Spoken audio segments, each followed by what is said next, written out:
말레이시아 정부가 외부자문단 전원을 교체했습니다. 이제 한국 출신 인사만 받겠습니다. 그 순간 말레이시아 정재계는 혼란에 빠졌고 화교 재벌 연합은 즉시 항해 성명을 발표했습니다. 수십 년간 나라 경제를 장악한 그들이 정권까지 압박하며 맞서려 했지만 이번만큼은 달랐습니다. 이유는 단 하나. 한국에서 돌아온 실사단이 제출한 보고서 때문이었습니다. 저는 아르빈 수하르토입니다. 인도네시아 국가경제개발청이라고 불리는 곳에서 일하고 있어요. 세상에 이름 석자 내세울 만큼 위대한 인물은 아니지만 적어도 제 조국을 망가뜨리는 그 구조만큼은 참을 수 없었습니다. 자유는 얻었는데 경제는 영원한 속국이었어요. 이게 제가 30년 살며 가장 분노했던 현실이었습니다. 독립 70년이 넘은 나라에서 여전히 대형 슈퍼마켓, 물류회사, 항만 운영권까지 화교 가문이 지배하고 있었으니까요. 가끔은 이 나라가 누굴 위한 나라인지 헷갈릴 때도 있어요. 화교들을 미워한 건 아니었습니다. 그들은 능력 있는 상인이었고 근면했고 교육에도 열정적이었죠. 문제는 그들이 국민과 단절된 공동체였다는 거였어요. 인도네시아 국기 아래 살고 있지만 정치에도 언론에도 국민적 아픔에도 전혀 반응하지 않았습니다. 마치 이곳은 그냥 시장일 뿐이고 우리는 고객일 뿐인 것처럼요. 1998년 자카르타 폭동 때였어요. 전국이 타올랐고 수천 개의 화교 상점이 불탔습니다. 저도 그 현장에 있었죠. 공공기관 실습생이던 때였는데 소방차가 오지 않는 거리에서 마트 전체가 무너지는 걸 지켜보았어요. 그날 저는 처음으로 경제란 감정이 될 수도 있구나라고 느꼈습니다. 지나친 독점과 소외는 국민의 분노를 부르고 그 분노는 쉽게 폭력이 되더군요. 그리고 그날 이후 질문이 생겼습니다. 우리는 왜 이렇게 당하고만 사는 걸까? 화교 자본을 막기 위해 정부는 수많은 제도를 도입했지만 법을 만드는 쪽조차 이미 화교 자금의 영향 아래에 있었어요. 선거자금, 부동산 로비, 언론 광고, 그 모든 곳에 그들의 자본이 스며들어 있었습니다. 그런데 얼마 전 회의실에서 누군가 말했어요. 한국은 화교 자본이 뿌리도 못 내렸다고 하더라. 처음엔 웃었습니다. 거짓말 같았거든요. 전 세계에 차이나타운이 없는 나라가 어디냐고요. 하지만 그날 이후 궁금증은 점점 커졌습니다. 정말 가능하긴 한 걸까? 화교 자본 없이도 경제 성장을 이룬 나라. 그래서 결심했습니다. 직접 가서 확인하겠다고요. 그렇게 국회 출장 명목으로 한국행 비행기에 몸을 실었습니다. 물론 공식적으로는 중소기업 육성 정책 벤치마킹이라는 내용이었지만 진짜 목적은 달랐어요. 화교가 실패한 유일한 나라. 그게 제 조국의 미래를 바꿀 단서가 될지도 모른다고 믿었습니다. 인천공항에 도착하자마자 가장 먼저 차이나타운으로 향했습니다. 한국에서 화교 자본이 실패했다고는 해도 분명히 흔적은 남아있겠지 싶었거든요. 그런데 뭔가 이상했습니다. 거리엔 붉은색 용 장식과 한자로 된 간판이 빼곡했지만 어디서도 화교의 힘은 느껴지지 않았어요. 식당 몇 곳이 전부였고 그마저도 손님 대부분이 한국인 관광객이었죠. 규모도 작았습니다. 제가 알고 있던 싱가포르 차이나타운이나 쿠알라룸푸르의 페탈링 스트리트와는 비교도 안 됐어요. 그 유명하다는 짜장면조차도 중국 출장 때 먹던 맛과는 달랐습니다. 저는 본격적으로 조사를 시작했어요. 혹시 차이나타운 외곽에 본부나 협회가 있나 싶어서 관련 기관을 찾아봤습니다. 서울, 인천, 부산 지역을 샅샅이 뒤졌지만 동남아처럼 화교 상공회의소나 정계와 연결된 커넥션 조직은 존재하지 않았습니다. 한국 내 화교 인구는 3만 명 남짓에 불과했고 그마저도 1세대는 대부분 고령층이었어요. 경제적 영향력은 사실상 제로에 가까웠습니다. 우리나라에선 화교가 대형 유통망, 금융, 방송 광고, 부동산까지 장악했는데 여기선 단지 한 끼 식사조차 장악하지 못하고 있었습니다. 왜 이렇게까지 차이가 나는 걸까요? 서울로 향했습니다. 이제는 조사라기보단 실체를 확인해야겠다는 마음이 더 강했어요. 그래서 한국의 대형 프랜차이즈 본사들을 방문해봤습니다. 식자재 유통회사, 배달앱 본사, 편의점 본사, 백화점 유통망 본사까지요. 놀랍게도 대표이사, 지분구조, 창업자 모두 한국인이었습니다. 동남아라면 상상도 못할 일이죠. 보이지 않는 손, 즉 화교 자본이 항상 깊숙이 박혀 있었으니까요. 그들은 소리 없이 지분을 사고 브랜드를 사들이고 유통망을 확보하죠. 그런데 여기 한국은 겉도 속도 전부 국민 브랜드였어요. 서울에서 만난 어느 교수님의 말이 잊히지 않았습니다. 한국은 외부 자본을 쫓아낸 게 아닙니다. 애초에 들어올 수 없게 만든 나라예요. 처음엔 그 말이 무슨 뜻인지 잘 이해되지 않았습니다. 강력한 규제, 고립주의, 민족주의. 그런 이념으로 외부 자본을 막을 수는 없잖아요. 그런데 자료를 뒤지다 저는 눈을 의심할 수밖에 없었습니다. 1953년 한국은 화폐 개혁을 단행합니다. 그 이름은 1차 통화조치. 지폐 단위를 갑자기 바꿔버린 것이었어요. 국권을 신권으로 교환하되 화교들이 주로 보관하던 현금 자산은 정식 금융기관이 아닌 장롱이나 뒷방 금고에 숨어 있었기 때문에 그 돈들은 하루아침에 휴지 조각이 되어버립니다. 그때 한국 정부가 화교를 지목한 적은 단 한 번도 없었다고 해요. 하지만 결과는 잔혹했습니다. 한국에 정착했던 화교 상인 다수가 생계 기반을 상실했죠. 돈은 있었지만 은행을 신뢰하지 않았던 것이 화근이었습니다. 결국 국가 시스템을 믿지 않은 자본은 그 국가로부터 보호받지 못했던 겁니다. 그리고 불과 9년 뒤 1962년에 또다시 2차 화폐 개혁이 일어납니다. 정부는 이번에도 은행권 밖에 있는 대규모 현금을 대대적으로 무효화시켜버렸습니다. 이쯤 되면 알겠더군요. 이건 외부 자본이 국민 경제를 침투하는 통로를 사전에 차단하는 전략적 조치였던 거예요. 인도네시아에선 상상도 못할 일이었습니다. 우리 정부는 화교 자본을 경계했지만 그 자산을 몰수하거나 무력화시키는 결정을 내릴 정치적 용기가 없었죠. 부패와 타협, 국제 여론을 의식한 무대책 속에 화교는 점점 거대해졌습니다. 반면 한국은 단호했어요. 자신들의 국민에게도 엄격한 룰을 적용하며 자본의 속성 자체를 통제했죠.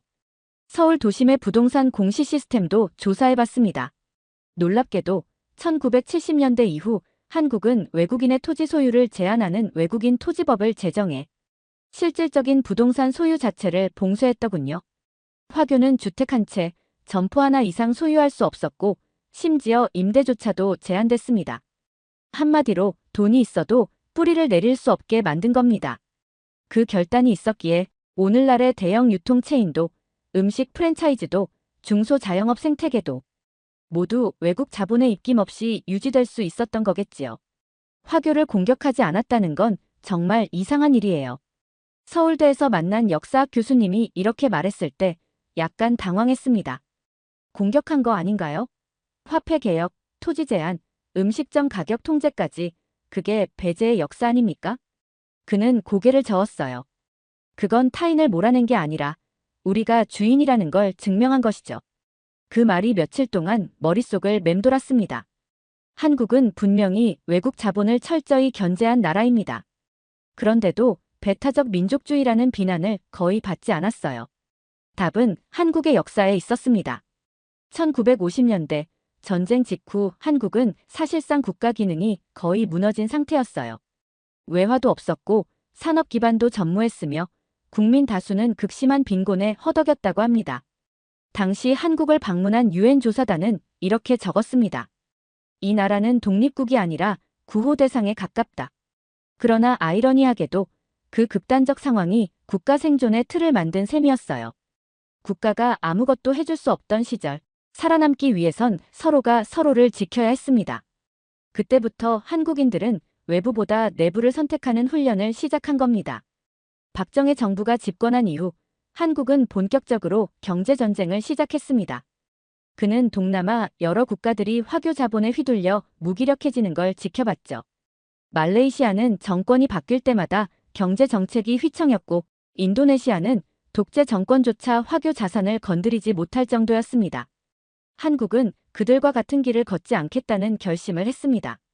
화교 자본이 본격 유입되기도 전 그들이 뿌리내릴 수 있는 통로 자체를 봉쇄해버린 거죠. 국가 시스템이 아직 약할 때 국민이 자산을 방어하는 법을 먼저 마련한 것입니다. 경제는 기업이 아닌 국민이 지켜야 한다는 관점이 그때부터 사회 전반에 녹아들기 시작했죠. 실제로 1970년대 이후의 정책을 보면 유통, 외식, 교통, 주택 같은 생활 기반 산업에는 외국 자본이 거의 개입할 수 없도록 강력한 진입 장벽이 형성돼 있었습니다. 제가 태어난 조국, 인도네시아에선 정부가 늘 화교 자본이 너무 강하다고 말하면서도 결코 그 구조를 바꾸려 하지 않았어요. 우리 정부가 실리를 택한 반면 한국은 고통스러운 선택을 감수했습니다. 그 차이가 시간이 흐를수록 결과로 드러난 것이겠지요.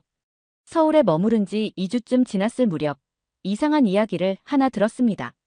한국에서는 짜장면이 졸업식 음식이었다가 정부의 가격 통제로 서민 음식이 됐어요. 처음엔 믿기 어려웠습니다.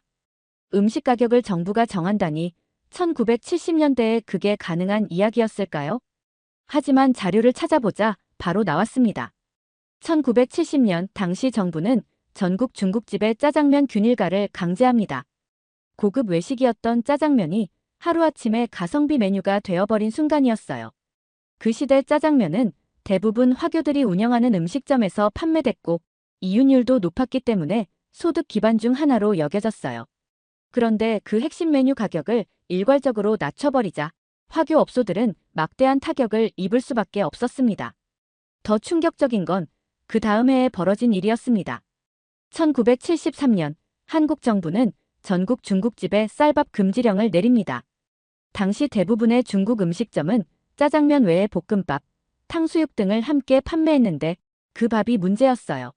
정부는 이렇게 말했답니다. 쌀은 한국인의 근본이다. 외국 음식점이 국민의 쌀을 쓰는 건 맞지 않다. 한국 정부는 쌀을 곡물이 아니라 민족의 뿌리로 인식하고 있었어요. 전쟁 직후 쌀은 민족의 생존 상징이었고 그걸 외국인이 마음대로 팔거나 이윤을 남기는 것 자체를 허용하지 않았던 겁니다. 이런 사고방식은 제게 너무 낯설었습니다. 제가 자라온 인도네시아는 외국 자본에 개방적이었고 음식도 브랜드도 유통도 대부분 비토착 자본이었죠. 누가 어떤 재료를 쓰든 얼마나 비싸게 팔든 별로 개의치 않았어요. 그 결과 어느 순간부터 우리가 주인인 공간이 점점 줄어들기 시작했습니다. 그런데 이 나라는 음식 하나조차도 타협하지 않았습니다. 국민이 먹는 음식의 재료, 가격, 의미까지 통제하면서 자국민 중심의 시장을 지켜낸 나라였던 겁니다. 저는 서울 종로구에 있는 아주 오래된 중화요리집을 방문했습니다. 가게 주인 어르신은 말했습니다. 그땐 짜장면 한두 그릇 팔면 하루가 유지됐지. 하지만 국가가 규제하면서 우리도 따라가야 했어. 그 표정에는 섭섭함도 있었지만 어쩐지 담담함이 느껴졌습니다. 이 땅에 사는 사람이라면 누구든 국가가 걸어야 할 길을 알고 있었던 것 같았어요. 돌아오는 길 생각이 많아졌습니다. 한국은 공동체 우선의 철학을 모든 생활에 적용한 나라였어요. 그게 때론 음식이었고 때론 부동산이었고 또 때론 화폐였습니다. 그렇기에 외부 자본이 이 땅에 뿌리 내리려면 돈이나 기술로는 부족했던 거죠. 우리는 어떨까요? 우리는 너무 많은 걸 쉽게 허락했습니다. 식당은 외국 브랜드로 가득하고 농산물 유통도 대기업 자본에 잠식됐고 도시 곳곳엔 우리 것보다 그들 것이 더 많아졌습니다. 서울 종로 어느 이면도로 간판이 낡고 간격이 빽빽한 가게들 사이를 걷고 있었습니다. 휴대폰 수리점, 미용실, 고깃집, 문구점, 국밥집. 모두 동네에서 몇십 년을 버텼다는 점포들이었어요. 이 풍경이 낯설었습니다. 제가 살아온 자카르타에서는 개발이란 이름으로 모든 골목이 백화점, 쇼핑몰, 프랜차이즈로 바뀌어 갔거든요. 아름답지만 공허한 유리 건물들, 내부는 외국 브랜드뿐이고 매출은 외국 본사로 빠져나갑니다. 그런데 한국은 골목이 아직 살아있었어요. 서울시청 관계자에게 들은 이야기가 있어요. 한국 자영업자 비중은 OECD 최고 수준입니다. 단점이기도 하지만 그만큼 강한 것도 사실이죠. 저는 이 통계를 확인하며 다시 한번 놀랐습니다. 한국 전체 고용의 20% 이상이 자영업자였고 그들은 국가 경제의 버팀목이었습니다. 화교 자본이 가장 잘 파고드는 분야는 바로 이런 소상공 유통망입니다. 중국계 대형 도매상들이 현지 유통 구조를 장악하고 도심 상권을 조금씩 먹어 들어가며 결국엔 도매, 소매, 물류 전체를 통제하죠. 말레이시아, 인도네시아, 필리핀 모두 그렇게 무너졌습니다. 하지만 한국은 구조부터 달랐습니다. 도매시장조차 서울시 농수산식품공사, 농협 하나로마트, 중앙청과시장 같은 공공기반 조직이 중추를 맡고 있었고 소매는 지역 영세 상인들이 골목마다 촘촘히 연결돼 있었습니다. 그들은 서로 경쟁하면서도 특정 외부 자본이 침투하면 지역 상인회가 먼저 나서서 막는 구조였어요. 이런 시스템이 어떻게 가능했을까요? 답은 경험이었습니다. 한국은 반복적으로 국가 경제가 흔들릴 때마다 대기업보다 골목이 먼저 버텨줬습니다. 마장동 축산시장에 갔을 때 상인 한 분이 이런 말을 했어요. 여긴 대기업이 못 들어와요. 농담처럼 말했지만 표정은 진지했습니다. 그들은 각자의 점포를 지키는 것 이상으로 지역 생태계를 하나의 방어선처럼 지키고 있었어요. 대형 프랜차이즈마저 한국은 특이했습니다. 교촌치킨, BHC, 본죽, 한솥. 이 모든 브랜드가 외국계가 아니라 국내 자영업에서 출발한 프랜차이즈였습니다.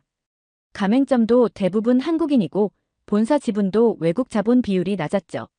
브랜드는 세계화되었지만 소유권은 국민의 손에 있었던 겁니다. 저는 이걸 보면서 생각했어요. 한국이 화교 자본을 막은 게 아니라 한국 국민이 국가 그 자체였기 때문에 자본이 설 자리가 없었던 거구나. 우리는 시장은 열되 방어선은 만들지 않았습니다. 외국 자본이 들어오면 당연하다는 듯 무릎 꿇었고 국민은 가성비에 끌려 주권을 팔았죠. 그 결과 길이 사라지고 사람도 사라졌습니다.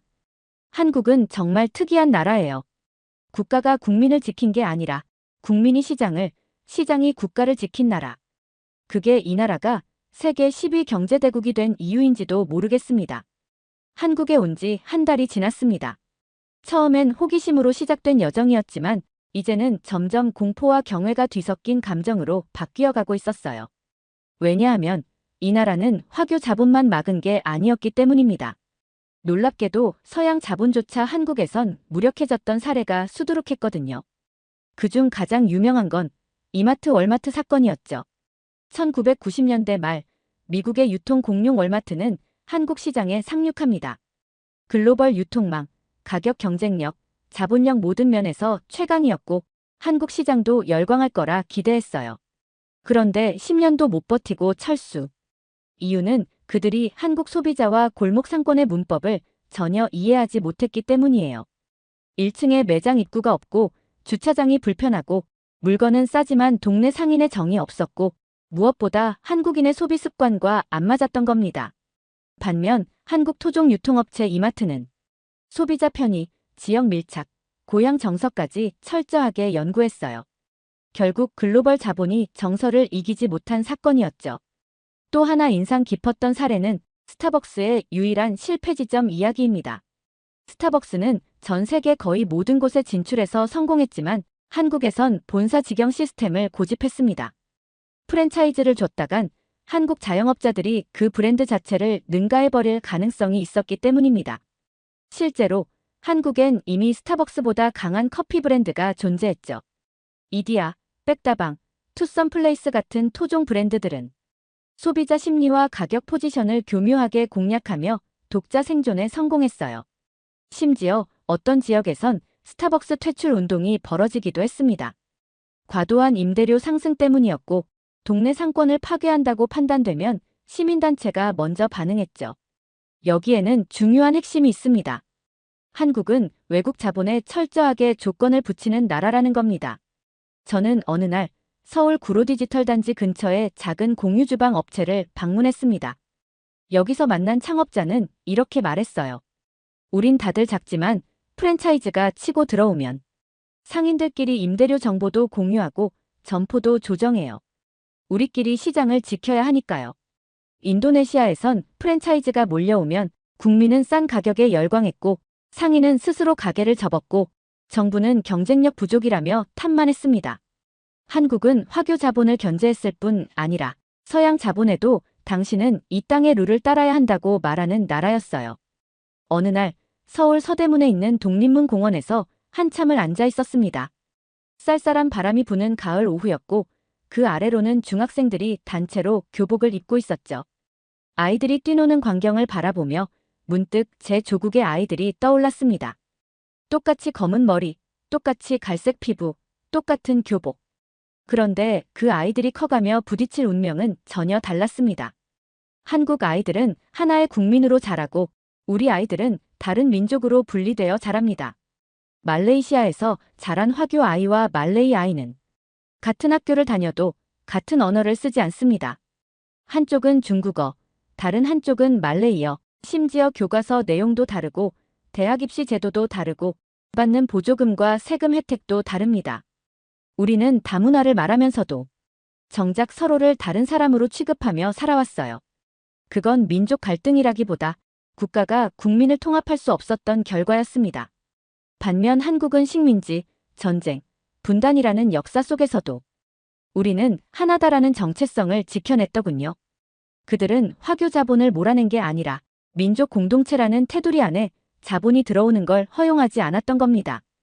우리는 민족을 갈라놓고 자본을 환영했는데 한국은 자본을 걸러내고 공동체를 지켰습니다. 이 차이를 이해하는데 꽤 오랜 시간이 걸렸습니다. 저는 한국의 민족주의를 처음엔 배타적인 감정이라 생각했어요. 그런데 아니었습니다. 그건 감정이 아니라 전략이었어요. 한 예로 1969년 말레이시아 쿠알라룸푸르에서 발생한 대규모 폭동은 화교의 경제 장악에 분노한 말레이인들이 일으킨 것이었죠. 수백 명이 사망했고 수천 채의 상점이 불탔습니다. 그 뒤로 말레이시아는 부미푸트라 정책이라 하여 말레이계 국민에게 경제적 우대를 제공했지만 그건 갈등을 해결한 게 아니라 갈등을 제도화한 결과가 되었죠. 그때 우리 정부가 배워야 했던 것은 한 민족을 밀어주는 것이 아니라 국민 전체가 공동체 안에서 살아가는 감각을 만드는 것이었어요. 하지만 우리는 그걸 포기했고 그 틈을 화교 자본이 정확히 파고든 겁니다. 서울 중고서점에서 이런 문장을 본 적이 있습니다. 공동체는 강요해서 만들어지는 게 아니라 무너지지 않기 위해 스스로를 붙잡는 사람들로부터 생긴다. 그 문장을 읽고 가슴이 철렁 내려앉았어요. 우리에게 없던 건 민족이 아니라 붙잡고자 하는 의지였다는 걸 알았으니까요. 저는 이곳 한국에서 화교 자본이 왜 실패했는가를 찾기 위해 왔습니다. 그런데 점점 더 제 머릿속을 지배하는 건 이 질문이었습니다. 우리는 도대체 왜 싸우지 않았을까? 한국은 싸웠습니다. 자신들의 자산을 지키기 위해, 골목을 지키기 위해, 때로는 음식 하나, 가격 하나에도 국가가 개입하며 싸웠습니다. 그게 감정적이었든 전략적이었든 결과는 분명했어요. 그들은 시장을 빼앗기지 않았습니다. 반면 우리는 너무도 순순히 국가의 핵심 경제 영역들을 내주었습니다. 그리고 뒤늦게 화교 자본이 너무 세다고 우리 민족은 역차별당한다고 불평만 했죠. 1998년 자카르타 폭동 직후 제 친척 중 한 명이 중국계 쇼핑몰에서 일자리를 잃었습니다. 하지만 아무도 쇼핑몰 주인을 비난하지 않았어요. 그들이 세운 것이고 그들이 책임지는 거라고, 오히려 친척이 무능해서 쫓겨난 거라며 침묵했죠. 2000년대 초 말레이시아 정부가 부미푸트라 정책으로 토착민들에게 대학, 공공기관, 주택 청약 등 우대 정책을 펼치자 화교 사회는 즉각 역차별을 외쳤고 국제사회도 인권 침해라 비난했어요. 그때 우리 사회는 어떻게 대응했을까요? 아무도 나서지 않았습니다. 정권은 표 계산만 했고 언론은 광고 수주 때문에 침묵했고 지식인은 갈등을 키우지 말자며 한 발 빼버렸습니다. 결국 싸우지 않기로 한 국민과 그 틈을 정확히 파고든 자본의 싸움에서 승패는 정해져 있던 거였죠. 그게 화교 자본의 승리였는지 국가의 실패였는지 이제는 분간조차 되지 않습니다. 그런 와중에 저는 서울시청 근처에서 열린 전통시장 상생포럼을 참관하게 됐습니다. 중소기업청, 상인연합회, 시민단체, 지자체가 한자리에 모여 전통시장 공동물류센터를 만들기로 논의하는 자리였어요. 놀랐습니다. 이 나라는 대형마트에 맞서기 위해 정부와 국민이 손을 맞잡는 나라였습니다. 그리고 더 놀랐던 건 이 자리에 기업 측이 초청되지 않았다는 점이었습니다. 순간 눈물이 핑 돌았어요. 우리는 언제부터 주체가 아닌 대상으로만 살아왔을까요? 경제정책을 만들면서도 항상 재벌이나 다국적 자본의 입장을 먼저 고려했고 국민은 단지 수혜자 혹은 통계로만 취급했어요. 그 틈에서 화교 자본은 움직였고 우린 그 움직임을 보지 않았습니다. 화교가 나쁘다는 건 아닙니다. 그들도 생존자였고 전략가였고 자신의 공동체를 위해 싸운 존재들이었습니다. 문제는 우리는 아무것도 하지 않았다는 거예요.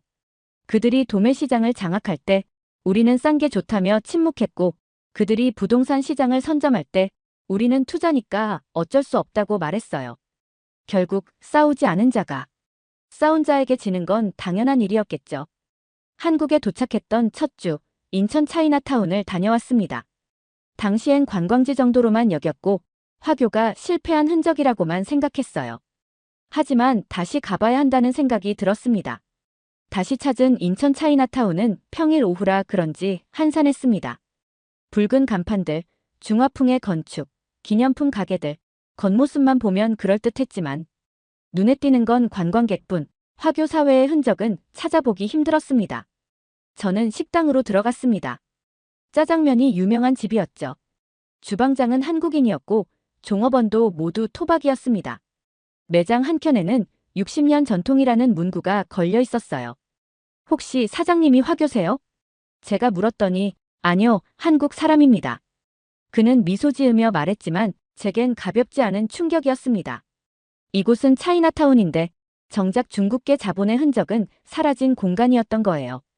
그제야 왜 화교가 실패했는가가 아니라 왜 뿌리를 내릴 수 없었는가를 진지하게 생각하게 됐습니다. 답은 명확했습니다. 이 나라는 그들에게 정착할 제도적 틈을 주지 않았어요. 화교들은 보통 두 가지를 필요로 합니다. 첫째, 현금 기반의 빠른 자산 축적. 둘째, 그 자산을 지킬 수 있는 부동산, 점포, 금융망.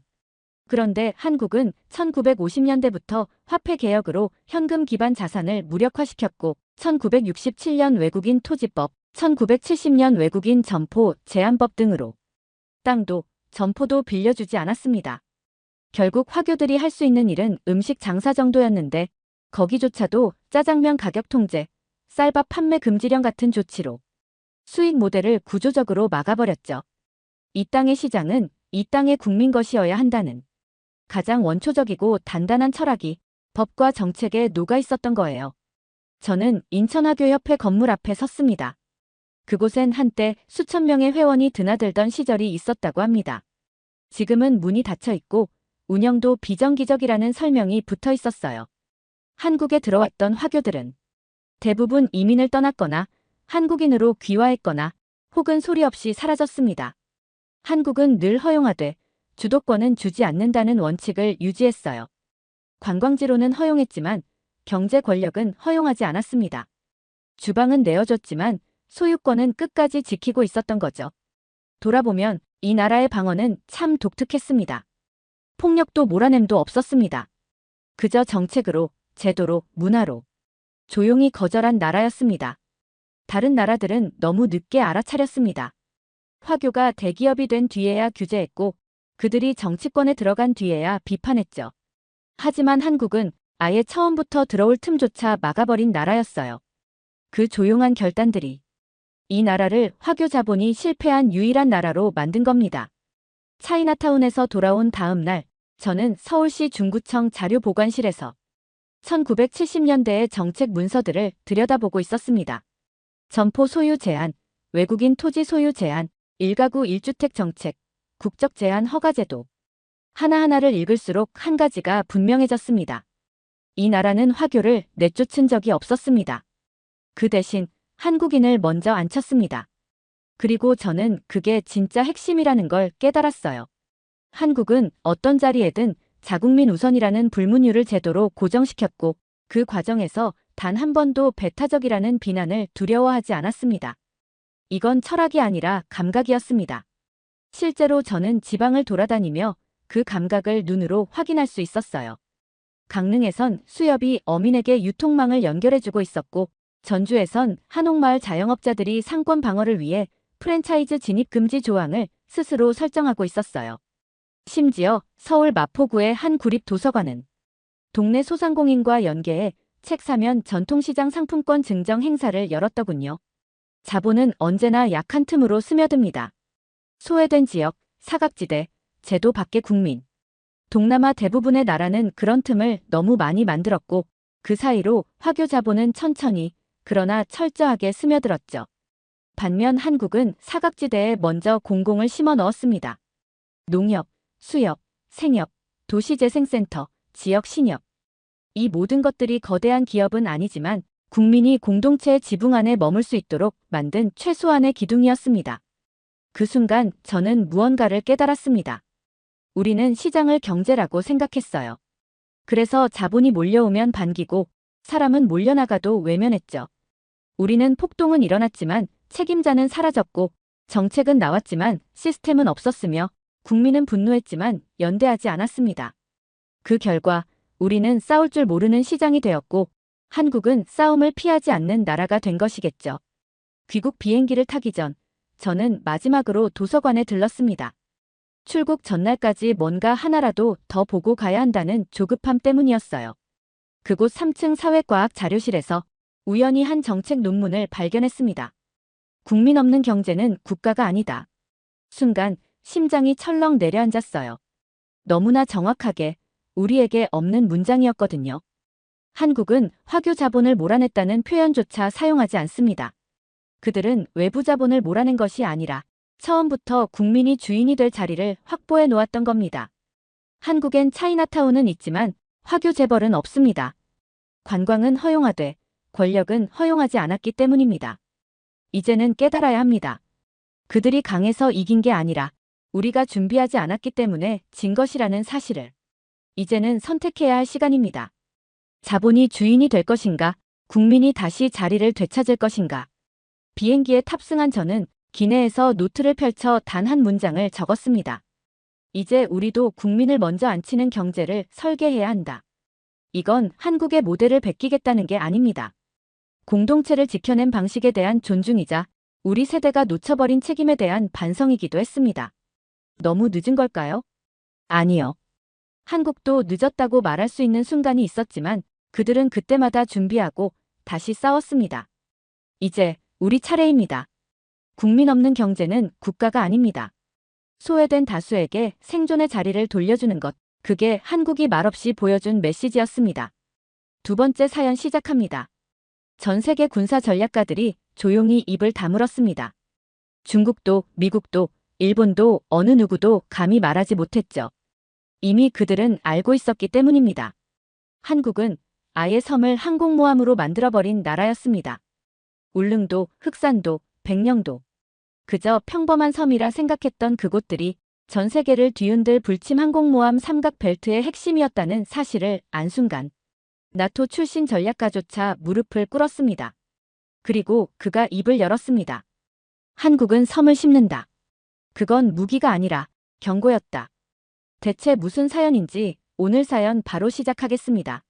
저는 브루노 슈나이더입니다. 스위스 국적의 군사 전략가로 유럽연합 전략기획국에서 30년을 일했고 지금은 취리히에 있는 안보정책연구소에서 선임연구원으로 활동하고 있습니다. 삶의 대부분을 지도 위에 파란색, 빨간색, 노란색 점을 찍으며 살았어요. 그 점 하나에 나라가 무너지고 전쟁이 시작되며 수만 명의 삶이 송두리째 바뀌는 걸 수도 없이 봤습니다. 항공모함은 세계 질서의 구심점이다. 그게 제 평생 철학이었죠. 미국은 11대의 핵항모로 세계를 움직이고 프랑스와 영국은 존재의 과시로 항모를 굴립니다. 중국은 이제야 세 번째 항모를 진수했어요. 하지만 한국이요? 솔직히 말해서 저는 그 나라가 진지하게 해양 패권이라는 단어를 말할 자격이 있다고 생각하지 않았습니다. 그런데 어느 날 한 동양계 청년의 보고서를 읽고 멈춰 섰어요. 한국은 항모를 만들고 있지 않습니다. 한국은 섬을 항모로 만들고 있습니다. 그 문장은 비웃음이 아니라 전율이었습니다. 며칠 후 서울행 항공편에 올랐죠. 처음으로 지도를 버리고 땅을 보기 위해 떠난 여행이었어요. 인천공항에 내린 순간 모든 것이 시작됐습니다. 첫 인상은 솔직히 별로였어요. 지나치게 깨끗하고 지나치게 정돈되어 있고 지나치게 조용했거든요. 아니, 무슨 나라가 이렇게 위험해 보이지 않는 겁니까? 며칠 뒤 한국 동쪽 끝 울릉도에 도착했습니다. 그곳에서 저는 첫 번째 침몰하지 않는 항모를 마주쳤어요. 해군 기지도 아니고 미사일 포대도 아닌데 그 활주로를 본 순간 몸이 얼어붙는 걸 느꼈습니다. 적이든 동맹이든 이 선을 넘지 말라는 침묵의 전선이 땅 위에 그려져 있었어요. 저는 울릉도를 작은 섬 정도로만 알고 있었죠. 군사 전략 지도에서 중요하게 다룬 적도 거의 없었습니다. 그런데 공항 활주로를 처음 본 순간 제 생각은 완전히 뒤집혔어요. 이거 뭔가 이상하군요. 기체 길이 15m 넘는 중형 전투기들이 착륙할 수 있는 활주로가 고작 인구 9천의 섬에 깔리고 있었어요. 명목은 관광용. 그런데 활주로 폭은 36m. 길이는 정확히 1.2km. 어디서 많이 보던 숫자였습니다. 그건 유럽의 고속 전술 활주로 기준이었어요. 누가 이런 걸 만든 거죠? 제가 물었습니다. 가이드는 웃으며 대답했어요. 정부요. 여기 관광객 더 오라고. 웃음이 나와야 하는데 오히려 소름이 돋더군요. 관광지에 전투기 활주로를 깐다고요? 그날 밤 숙소에서 한국의 항공모함 개발사를 전부 뒤졌죠. 그리고 이해하게 됐어요. 처음엔 독도함 하나로 시작했던 그들이 차라리 그 돈이면을 외치며 계속해서 항모의 크기를 키워왔다는 사실을요. 독도함에서 대형 수송함으로, 대형 수송함에서 중형 항모로, 중형 항모에서 결국 7만 톤급까지. 그 과정이 어이없을 정도로 비논리적인 것 같았는데 사실은 아주 치밀하고 한국적인 전략이었습니다. 이건 유럽에선 조롱거리지만 한국에선 전략의 미학이었죠. 애초에 전투기 몇 대 싣는 정도로 만족하지 않고 언젠가는 적이 절대 넘을 수 없는 선을 만들겠다는 그들의 집착. 그걸 울릉도에서 느꼈어요. 울릉도 공항 근처에 있는 작은 도서관, 거기엔 설계자 인터뷰 자료가 보관돼 있었습니다. 그는 이렇게 말했더군요. 이 공항은 유사시 전투기 금유, 탄약 보급, 비상 착륙까지 전부 가능해야 했습니다. 한국은 말하지 않았습니다. 하지만 이미 모든 것을 준비하고 있었던 것이었죠. 그 다음 날 해안도로를 따라 울릉도를 돌았어요. 섬 곳곳에는 콘크리트 구조물이 있었고 군인도 아닌 민간인이 그걸 유지, 관리하고 있더군요. 물어봤습니다. 이거 군사시설인가요? 대답은 단순했죠. 아니요. 해양안전센터입니다. 그 순간 확신했어요. 이 나라는 평화로 위장한 전쟁 기지다. 그리고 저녁 섬 어귀에서 한 노인을 만났습니다. 60대 중반의 조선소 출신이라던 그분은 KF-21 이야기를 꺼냈어요. 그 비행기 말이야. 앞으로 여기서도 뜨고 내리게 될 거요. 깜짝 놀라 물었죠. 정말 그렇게 되나요? 그는 웃으며 말했습니다. 이미 그렇게 되게 만들고 있잖소. 우린 모닝 사러 갔다가 결국 롤스로이스를 타게 되는 민족이니까. 이 나라 사람들은 전쟁을 원하지 않습니다. 하지만 전쟁이 날 거라는 전제를 이미 삶 속에 녹여내고 있었죠. 길 하나를 내더라도 활주로가 될 수 있도록 깔고 공원 하나를 만들더라도 탄약고가 숨겨질 수 있도록 배치하고 섬 하나를 개발하더라도 그 안에 항모를 숨겨놓는 민족. 그날 밤 울릉도 방파제 끝에서 서쪽 바다를 바라보며 이렇게 생각했습니다. 이 섬은 항모가 아니야. 이건 경고야. 넘지 마라. 여긴 준비되어 있다는 조용한 전선이야. 울릉도를 떠난 뒤 저는 이상한 감정에 휩싸였습니다. 분명 공항을 본 건데 계속 항공모함이 머릿속에서 떠나질 않았어요. 이건 그냥 활주로가 아니라 어떤 국가적 선언처럼 느껴졌거든요. 그래서 확실히 하기 위해 서울로 돌아가지 않고 남쪽으로 향했어요. 다음 목적지는 흑산도. 이름조차 낯설었던 이 섬이 지금은 제 인생에서 절대 잊을 수 없는 기억이 되어버렸습니다. 흑산도는 공중에서 내려다볼 때 마치 남해 바다의 점 하나 찍힌 듯한 작은 섬이었어요. 그런데 놀라운 건 이 섬에도 울릉도와 똑같은 규모의 활주로가 깔리고 있다는 사실이었죠. 1.2km. 그 길이 하나가 모든 걸 설명하고 있었어요. 왜 또 이 사이즈일까? 그 순간 전율이 흘렀습니다. 이건 우연이 아니었어요. 한국은 전술적 삼각구도를 만들고 있었던 겁니다. 동쪽엔 울릉도, 남쪽엔 흑산도, 그리고 나중에 알게 될 서쪽의 백령도. 이 세 섬이 만들어내는 삼각형. 그 중심엔 한국의 본토가 있었고 그 외곽은 철벽이었죠. 섬에 도착하자마자 저는 똑같은 대답을 들었어요. 이건 관광용 공항입니다. 놀랍게도 또 그 말이었죠. 하지만 이곳은 관광지가 아니었어요. 인구 2천 남짓, 숙박업도 거의 없는 곳. 관광객이 오더라도 하루 이틀이면 끝날 지역에 대형 활주로를 깔았다고요? 현지 공사 관계자와 대화를 시도했어요.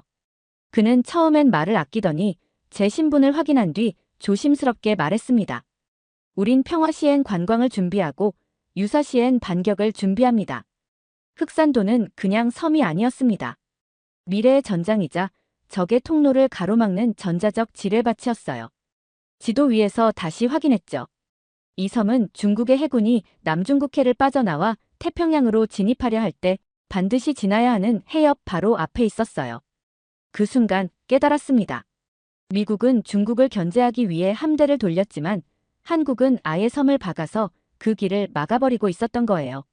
그리고 더 놀라운 건 이 모든 전략이 조용히 진행되고 있다는 사실이었죠. 어떤 나라는 군함을 자랑하고 어떤 나라는 미사일을 외치며 세계에 위협을 줍니다. 그런데 한국은요? 그냥 섬 하나 짓고 활주로 하나 깔고 관광객을 위한 시설입니다라고 말해요. 그런데 적들은 압니다. 그게 어떤 의미인지. 흑산도 해안가 절벽에서 바다를 바라봤어요. 그리고 속으로 중얼거렸습니다. 이 섬은 항모가 아니다. 이건 지형을 전략화한 방어의 멘틀이다. 언제든 떠오를 수 있는 항모가 아니라 절대 가라앉지 않고 절대 피하지 않으며 그 자리에 박혀있는 분노의 구조물.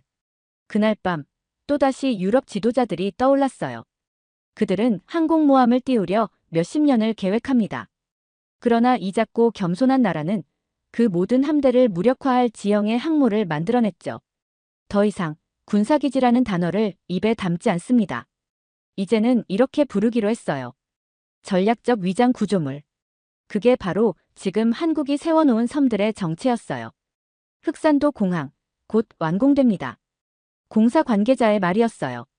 그의 말투는 굉장히 담담했지만 저는 거기서 숨겨진 단단함을 느꼈습니다. 섬 전체를 도보로 돌며 드론 촬영을 시도했어요. 그러다 절벽 아래 묘하게 잘린 곡선을 보게 됐죠. 거기는 바람이 가장 강하게 몰아치는 지점이었고 딱 항공기 활주에 필요한 풍향 조건이 맞아떨어지는 장소였어요. 의심은 점점 확신이 되어갔습니다. 유럽에서 수십 곳의 항공기지 부지를 설계하고 조사해봤지만 이렇게 적절한 장소를 이렇게 자연스럽게 숨겨둔 경우는 처음 봤거든요. 그리고 결정적인 순간이 왔어요. 어촌에서 조업을 마친 어민이 말했습니다. 저기 활주로 옆 아시죠? 거기 돌무더기 쌓인데 그 밑에 뭐 있는지 아십니까? 고개를 저었고 그는 아무 말 없이 손가락으로 포를 형상화하며 눈을 찡긋했어요. 미사일. 그 말은 단 한 번도 언급되지 않았습니다.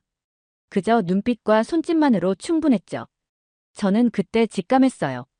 한국은 절대 군사시설을 드러내지 않아요. 그저 상대방이 알아채게 만들 뿐입니다. 말하지 않고 설계하지 않고 홍보하지 않아요. 그 대신 기지 위에 바다를 올리고 군사력 위에 평화를 덮어 씌웁니다. 흑산도는 전략적으로 말도 안 되는 위치에 있었어요. 중국 해군이 서해를 벗어나 남해로 다시 태평양으로 나아가려면 반드시 통과해야 하는 목줄 같은 지점이었죠. 마지막으로 섬에서 가장 높은 봉우리 위에 올라 흑산도의 윤곽을 조감도로 그렸어요. 그리고 지도 위에 선을 하나 그었죠. 중국 칭다오에서 출발해 남중국해로 이어지는 군사 항로. 그 선은 정확히 흑산도의 활주로 옆을 스쳐 지나가고 있었어요. 중국은 이걸 모를 리가 없겠죠? 제 옆에서 드론 조작을 돕던 청년에게 물었습니다. 그는 웃으며 말했어요. 몰라서 조용한 게 아닐 겁니다. 알기 때문에 더 조용한 거겠죠. 그 말을 듣는 순간 소름이 돋았어요. 이 섬은 적에게조차 말할 수 없는 압박이었죠. 거대한 함대를 띄우는 것보다 섬 하나를 씹는 것이 더 강력하다는 걸 한국은 이미 증명하고 있었습니다. 흑산도를 떠나며 마지막 퍼즐 한 조각이 남았다는 걸 직감했어요. 울릉도는 동쪽의 창이었고 흑산도는 남쪽의 검이었죠. 그렇다면 서쪽, 가장 민감하고 가장 불안한 그 구역엔 대체 무엇이 있을까? 그 답은 너무도 분명했습니다. 백령도. 헬기로 도착한 백령도는 처음부터 다른 공기를 풍기고 있었어요. 경계 철조망, 해병대 정복 차림의 병사들, 그리고 무엇보다 조용한 긴장이 있었습니다. 이곳은 누구도 관광지라 부르지 않았어요. 하지만 역설적으로 여기에도 역시 공항이 건설되고 있는 중이었죠. 또다시 1.2km. 또다시 그 길이. 이쯤 되면 숫자가 아니라 선원이라는 생각이 들었습니다. 한국은 이 활주로 길이로 말하고 있었어요. 우린 언제든 대응할 수 있다. 백령도의 위치를 처음 지도에서 봤을 때 저는 잘못된 좌표라고 생각했어요. 평양에서 146km.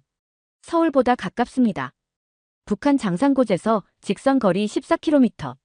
여긴 그냥 섬이 아니라 적의 숨결이 느껴지는 자리였어요.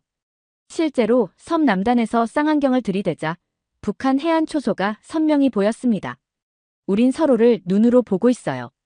현지에 주둔 중인 해병대 장교의 말이었어요. 그 말은 농담이 아니라 지금 이 순간에도 총구가 마주보고 있다는 뜻이었습니다. 백령도는 한국의 최전선입니다. 그런데 그 최전선 한가운데 한국은 비행기 활주로를 건설하고 있었어요.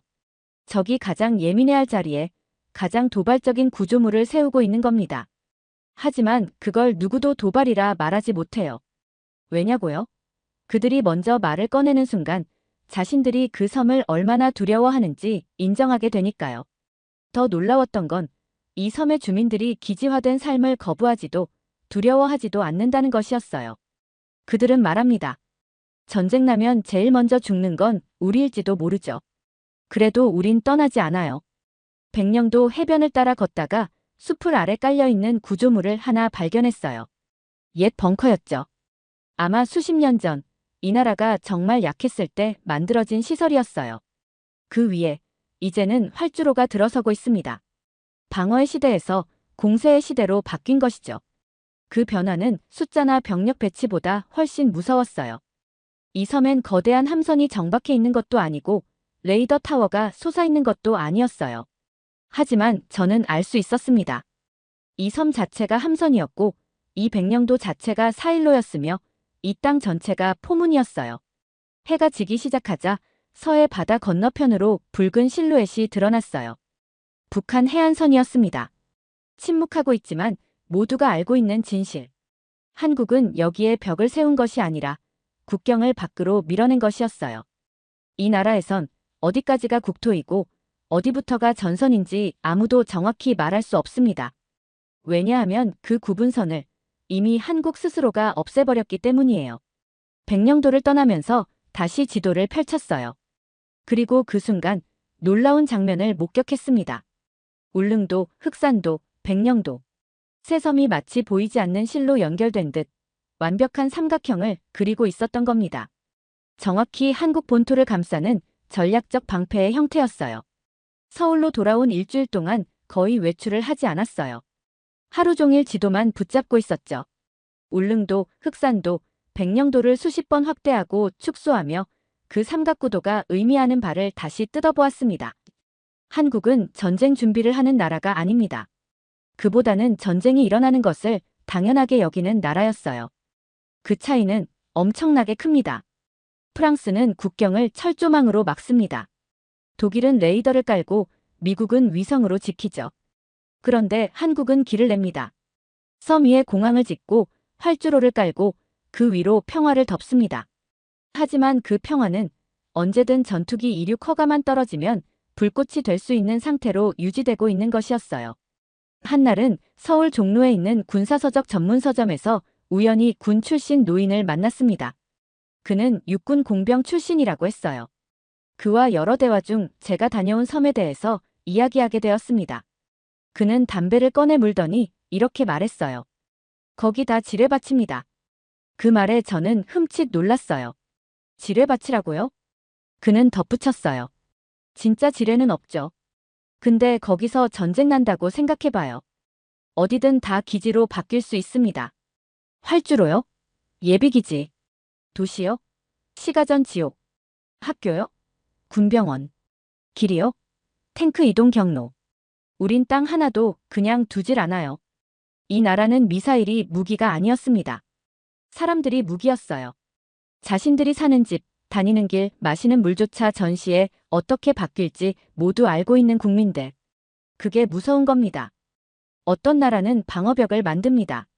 어떤 나라는 공군을 자랑합니다. 그런데 한국은 그냥 아무 말 없이 준비합니다. 그게 한국의 전쟁 방식이었어요. 드러내지 않고 강조하지 않고 공식 발표도 없고 대신 기억에 새겨두는 방식. 한강변을 산책하며 이런 상상을 해봤어요. 만약 오늘 서울에 미사일이 떨어진다면 그럼 이 도시는 어떻게 변할까? 놀랍게도 이미 다 정해져 있었습니다. 지하철은 대피소가 되고 아파트는 고지대 참호가 되고 공원은 헬기 착륙 지점이 되며 학교 운동장은 탄약 수송 경로로 바뀝니다. 그 모든 게 아무도 몰래 그러나 모두가 알고 있는 방식으로 설계돼 있었어요. 이건 집단 기억이 만든 생존의 구조물입니다. 그래서 저는 말하고 싶었습니다. 이건 무기가 아니다. 이건 정신이다. 세계 곳곳에서 전략 컨설팅을 해왔던 제가 이런 문장을 말하게 될 줄은 몰랐어요. 한국은 절대로 전쟁을 피하려 하지 않습니다. 대신 그 어떤 전쟁이라도 끝까지 견딜 수 있도록 전체 사회가 준비돼 있어요. 결국 제가 내린 결론은 이것입니다. 한국은 전쟁을 설계한 나라가 아니라 전쟁이 스쳐 지나가도 끝까지 살아남을 구조를 만든 나라다. 이런 나라를 공격하려는 자가 있다면 그건 총알이 아니라 그 나라의 역사 전체와 부딪히게 될 거예요. 서울 한복판에서 커피를 마시던 어느 날 저는 인터넷 뉴스에서 작고도 묘한 기사를 읽었어요. 일본, 울릉도 공항 건설의 공식 항의. 기사 자체는 짧았고 정부는 별다른 반응을 보이지 않았습니다. 하지만 저는 거기서 한국의 진짜 무서움을 다시 느꼈어요. 공식적으로는 아무 일도 일어나지 않았어요. 공항 하나가 지어질 뿐이고 그마저도 관광객 유치를 위한 개발이라는 말만 오갈 뿐이었죠. 그런데 왜 일본은 불편해할까요? 왜 중국은 이 공항들을 유심히 주시하고 있을까요? 그건 한국이 자국민에게는 말하지 않는 걸 적들에게는 철저히 느끼게 하기 때문입니다.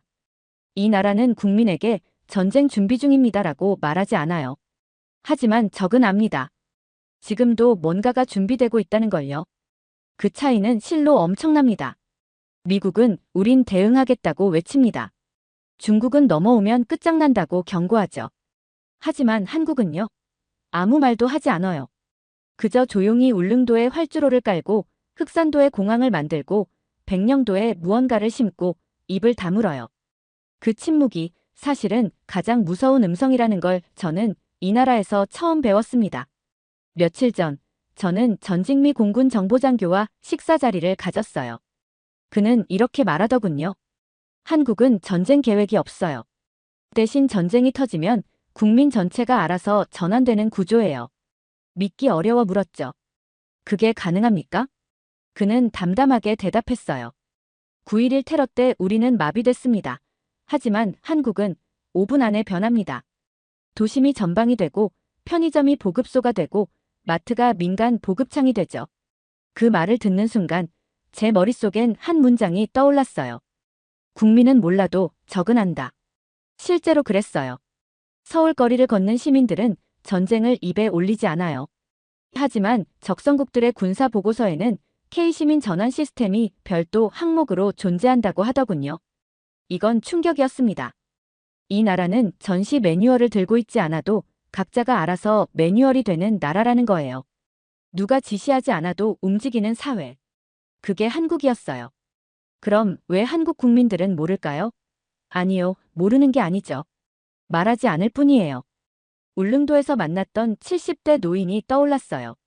그는 군인이 아니었습니다. 그저 어업을 하며 평생 섬에서 살아온 분이었죠. 그런데 제가 여기 왜 활주로를 짓는다고 보십니까? 라고 묻자 그는 이렇게 대답했어요. 글쎄요. 아마 우릴 너무 만만하게 보지 말라는 뜻이겠죠. 그 짧은 한마디에 다시 한번 고개를 숙였습니다. 설명은 없었어요. 그냥 전선에 사는 사람의 감각이 거기에 있었던 겁니다. 한편 적들은 다르게 움직여요. 2024년 중국 국방백서엔 한국의 섬 기반 전력화라는 항목이 새로 생겼고 북한 노동신문은 한국이 흑산도와 울릉도를 무기화하고 있다는 기사를 실었어요. 공식적으로는 부정하면서도 그들은 알고 있었던 거예요. 이 섬들이 단순한 섬이 아니라는 것을. 그게 바로 한국의 전략입니다. 입은 닫고 행동은 멈추지 않으며 시민은 평범하게 살되 전 국민이 전시국가의 일원이 되는 방식. 그리고 그걸 아는 사람은 국민이 아니라 오히려 적이라는 사실이 이 나라를 가장 두렵게 만드는 이유였어요. 저는 지금 서울 도심 한복판, 여의도의 한 공원 벤치에 앉아 이 글을 씁니다. 왼쪽에선 아이들이 자전거를 타고 놀고 있고, 오른쪽에선 어르신들이 운동을 하고 계십니다. 분명 평화롭죠. 아무도 긴장하지 않아요. 하지만 저는 이 평화가 얼마나 강한 각오 위에 놓여 있는지 이제는 압니다. 왜냐하면 저는 지금 항공모함 위에 서 있기 때문입니다. 이건 은유가 아닙니다. 제가 걷는 이 길도 앉아있는 이 벤치도 비상시에는 작전 지도가 되고 전투 구역이 되며 국방선의 일부가 되도록 설계된 나라에 제가 있는 거예요. 그걸 어떻게 아느냐고요? 다녀왔으니까요. 울릉도, 흑산도, 백령도. 그 삼각형의 끝점들을요. 지도 위에선 작고 외로운 섬들이었지만 현실에선 거대한 의지가 박혀있는 기지들이었습니다. 그 모든 여정을 마친 지금 제 눈엔 서울 시내가 다르게 보입니다. 지하철 노선도는 피난 루트고 강변북로는 전차 이동 경로이며 한강다리는 전시가교 역할을 할 수 있도록 이미 구조 설계가 끝나 있는 상태였어요. 사람들은 그걸 모른 채 살아갑니다. 아니요, 모르진 않죠. 그저 말하지 않을 뿐입니다. 그게 이 나라의 방식입니다. 거창하게 떠들지 않아요. 강력한 무기를 들고 과시하지도 않아요. 하지만 누가 건드리기라도 하면 그 조용했던 길 위로 전차가 달리고 그 평화롭던 공원에서 포탄이 날아오르며 그 누구도 넘볼 수 없는 항공모함이 도시 전체로 솟아오르게 되는 겁니다. 저는 그게 두렵습니다. 동시에 감탄스럽습니다. 국가란 무기보다 사람이고 정책보다 기억이며 지도보다 정신이라는 걸 이 작고 강한 나라가 저한테 가르쳐줬어요. 이제 다시 본국으로 돌아갈 시간입니다. 하지만 저는 예전처럼 유럽 중심의 전략 지도를 그릴 수 없을 겁니다. 왜냐하면 제 시야 한가운데 항상 이 나라가 떠오를 테니까요. 작지만 거대한 삼각형. 침몰하지 않는 세계의 항모. 떠나는 날 울릉도에서 구입한 기념품을 가방에 넣었습니다. 기념품이자 경고였죠. 제 연구실 책상 한쪽에 두며 저는 다짐했습니다. 절대로 이 나라를 과소평가하지 않겠다. 영상 일부는 무료 영상 소스를 활용했으며 편집 및 내용 구성은 감동탐험이 직접 진행했습니다. 사연 이야기가 좋았다면 구독과 댓글로 남겨주세요. 더 재미있는 사연으로 돌아오겠습니다. 이상 감동탐험이었습니다.